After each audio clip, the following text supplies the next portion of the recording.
సిరిసిల్ల నియోజకవర్గంలో బీఆర్ఎస్ పార్టీకి big shock తగిలింది. కేటీఆర్ సొంత నియోజకవర్గంలోని ముస్తాబాద్ మండలంలో గులాబీ పార్టీకి మూకుమ్మడి రాజీనామాలు చేశారు. ముస్తాబాద్ జెడ్పీటీసీ గుండం నర్సయ్యతో పాటు 8 మంది సర్పంచులు, 10 మంది మాజీ సర్పంచ్, 6 మాజీ ఎంపీటీసీలు గుడ్ బై చెప్పారు. అలాగే 60 మంది వార్డు సభ్యులు, మాజీ జెడ్పీటీసీ మెరుగు యాదగిరి గౌడ్, మాజీ ఎంపీపీ లక్ష్మీ కిషన్ రావు, మాజీ మార్కెట్ కమిటీ చైర్మన్ సురేందర్ రావు, అంజన్ రావు, మండల సర్పంచుల ఫోరం అధ్యక్షుడు కొలకంట్ల కిషన్ రావు బీఆర్ఎస్కు రాజీనామా చేశారు. ఎమ్మెల్యే కేటీఆర్ నియంతృత్వ పోకడలకు విసుగు చెంది తమ రాజీనామాలు ప్రకటిస్తున్నట్లు వారు తెలిపారు. అధికారంలో ఉన్నన్ని రోజులు సర్పంచుల బాధలను పట్టించుకుని కేటీఆర్ ఇప్పుడు సర్పంచుల సమస్యల్ని పరిష్కరిస్తాను అనడం హాస్యాస్పదమని రాజీనామా చేసిన సర్పంచులు విమర్శించారు. పోయేవాళ్ళు పోతారు, ఉండేవాళ్ళు ఉంటారు, తాము ఎవరిని బతిమాలుకోవాల్సిన అవసరం లేదని కేటీఆర్ వ్యాఖ్యానించడం ఆయన నియంతృత్వ పోకడకు నిదర్శనమన్నారు. ఇక మరింత సమాచారం రాజీనామాలు చేసిన నేతలతో కలిసి మా సిరిసిల్ల జిల్లా ప్రతినిధి రఘు ఫేస్ టు ఫేస్. జిల్లాలో కేటీఆర్కు షాక్ తగిలిందని చెప్పి అనుకోవచ్చు. బీఆర్ఎస్ సంబంధించిన నాయకులు ఈరోజు రాజీనామా చేసి కాంగ్రెస్లో చేరబోతున్నారు. మనతో పాటు మాట్లాడటానికి జెడ్పీటీసీ ముస్తాబాద్ జెడ్పీటీసీ ఉన్నారు. అట్లే కాకుండా సర్పంచులు కూడా ఒక 8 మంది సర్పంచులు కూడా రాజీనామా చేస్తున్నారు. దాంతోపాటు మిగతా వార్డు సభ్యులు కానీ ముస్తాబాద్ సంబంధించిన నాయకులు కానీ ఒక 60 మందిగా రాజీనామా చేసి కాంగ్రెస్ పార్టీలో ఈరోజు పొన్నం ప్రభాకర్ ఆధ్వర్యంలో చేరబోతున్నారు. ఇప్పుడు ప్రస్తుతానికి మనతో మాట్లాడడానికి జెడ్పీటీసీ ఉన్నారు, వాళ్ళు అడిగి తెలుసుకుందాం. చెప్పండి అన్న, మీరు బీఆర్ఎస్కు రాజీనామా చేసి కాంగ్రెస్ పార్టీలోకి ఎందుకు పోతున్నారు? నేను ఒక ముస్తాబాద్ జెడ్పీటీసీని. నిన్ననే పార్టీకి రాజీనామా చేయాలనేది నిర్ణయించుకున్నా, రాజీనామా చేసినా కూడా. కానీ నా చరిత్ర ఎవరికి ఎంతవరకు తెలుసో నాకు తెలియదు. కానీ వాళ్ళందరూ ఏదేదో పెడతా ఉన్నారని కూడా నేను విన్నాను. కానీ ఫస్ట్ సోషల్ మీడియాలో పెట్టే ముందు ఎవరు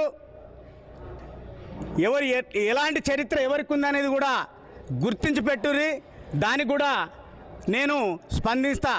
కానీ అనవసరంగా పెడితే అది మంచి పద్ధతి కూడా కాదు. ఎందుకంటే ఇవాళ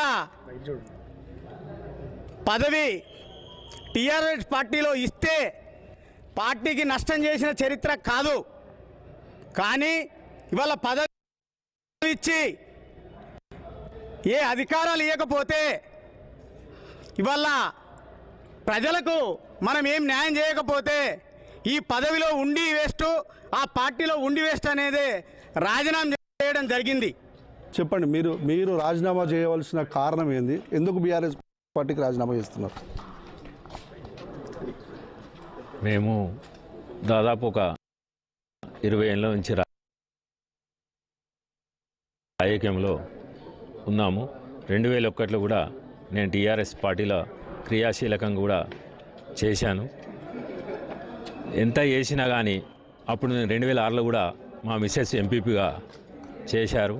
ఎంపీపీగా చేసినా కానీ నేను ఇంత ఉండి కూడా మళ్ళీ మా గ్రామ ప్రజలు నన్ను సర్పంచ్గా ఎన్నుకొని, అంటే ఎంపీపీగా చేసిన సేవకు నన్ను మళ్ళీ సర్పంచ్గా ఎన్నుకున్నందుకు నేను సర్పంచ్గా సేవ చేయాలని, నా ఊరికి నా గ్రామానికి ఏదో చేయాలని కోరికతో నేను సర్పంచ్గా నిలబడి గెలిచాను. నేను సర్పంచ్గా గెలిచి 5 ఏళ్లల్లో ఒక మంత్రివర్యులు కూడా కనీసము 5 ఏళ్లలో మేము 5 సార్లు హైదరాబాద్ పోతే కూడా ఒక్కసారి కూడా అపార్ట్మెంట్ ఇవ్వలేదంటే మాకు సిగ్గుసేటుగా అనిపించింది. కనీసము ఇప్పుడు ఒక కాన్స్టిట్యున్సీ ఆయన ఎమ్మెల్యే, ఒక మంత్రి, నేను 100 కోట్లు 1000 కోట్లు వేసి చేసినాను, డెవలప్మెంట్ చేసిన అన్నాడు. నా గ్రామానికి ఒక సంఘానికి ఒక బోర్ వేయాలి, ఓ సంఘానికి కంపౌండ్ వాల్ కట్టాలని నేను ఏదో వాగ్దానం చేసింది. నాకు ఒక 5 లక్షల రూపాయలు కూడా ఒక మంత్రి అయ్యి ఉండి కూడా ఇవ్వకపోతే నాకు సిగ్గుసేటుగా అనిపించింది. సిరిసిల్ల జిల్లాలో చూసుకున్నట్టయితే మాకు ఇప్పటి వరకు గతంలో ఉన్న కేటీఆర్ గారు మినిస్టర్గా ఉన్నా కూడా మాకు ఎలాంటి పనులు చేయలేదని చెప్పి చెప్తున్నారు. గ్రామ పంచాయతీ సంబంధించిన డెవలప్మెంట్స్ మేము ఎన్ని చేసినా కూడా ఆ బిల్స్ గురించి అపాయింట్మెంట్ అడిగి వెళ్ళి అతని దగ్గరికి వెళ్తే కూడా అపాయింట్మెంట్ ఇవ్వకుండా కూడా తిరిగి పంపించాడని చెప్పి ఆరోపిస్తారు. దాంతోపాటు ఈరోజు బీఆర్ఎస్ పార్టీకి రాజీనామా చేసి కాంగ్రెస్ పార్టీలో చేరుతున్నామని చెప్పి చెప్తున్నారు. కెమెరా పర్సన్ రాజుతో రఘు, 6 టీవీ, ముస్తాబాద్. కర్నూలు నియోజకవర్గంలోని